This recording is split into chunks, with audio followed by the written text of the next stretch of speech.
Un jour, un homme a voulu mesurer une ficelle avec un bâton. Il a reporté plusieurs fois le bâton sur la ficelle. 1 bâton, 2 bâtons, 3 bâtons, 4 bâtons, 10 bâtons, 11 bâtons, 12 bâtons, mais ça n'allait pas. Ce n'était pas assez précis. La ficelle mesurait plus de 11 bâtons et moins de 12 bâtons. Alors il a décidé de partager le bâton en 10 parts égales. 1 part, 2 parts, 3 parts, 4 parts, 5 parts, 6 parts, 7 parts, 8 parts, 9 parts et 10 parts.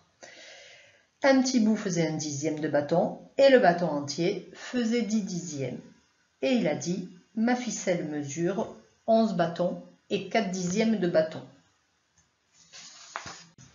On peut faire la même chose avec un carré. Voici un carré partagé en 10 parts égales. Pour représenter 2/10 de ce carré, on colorie 2 parts de 1/10. 3/10, 3 parts, 7/10, 7 parts. Et si on remplit tout le carré, on a 10 bandes qui représentent un carré entier.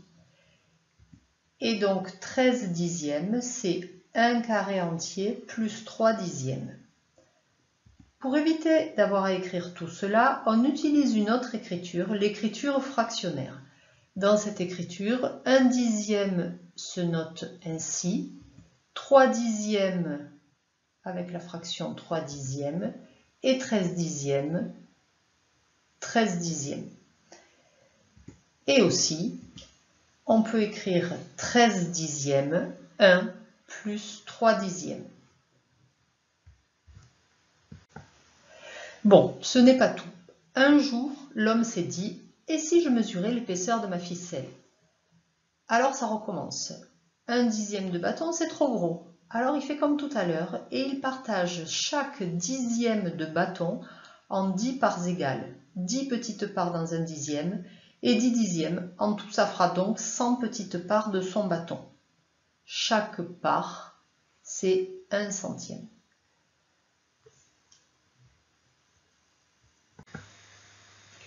On peut effectuer le même raisonnement avec un carré partagé en 100 parts égales. Dans ce partage-là, 1 centième, c'est une petite part, 3 centièmes, 3 petites parts. Et pour 20 centièmes, on va prendre 10 centièmes plus 10 centièmes, c'est-à-dire 2 bandes entières. Et on remarque par rapport à tout à l'heure que 20 centièmes, c'est la même chose que 2/10. Avec une écriture fractionnaire, 1 centième se note ainsi, 3 centièmes ainsi, et pour 20 centièmes, voilà. Mais aussi, si l'on veut écrire 1 plus 2/10 plus 7 centièmes, ça va pouvoir s'écrire 127 centièmes, parce que 1 c'est un carré entier, 100 centièmes. 2/10, c'est 2 bandes dans un partage en 10, c'est-à-dire 20 centièmes. Et 7, c'est 7 petits carrés, ce qui fait au total 127 centièmes. Les hommes se sont ensuite dit que ce serait bien si on pouvait écrire 2 plus 5 dixièmes plus 7 centièmes plus simplement que 257 centièmes. En un seul morceau, c'est ça que l'on voulait.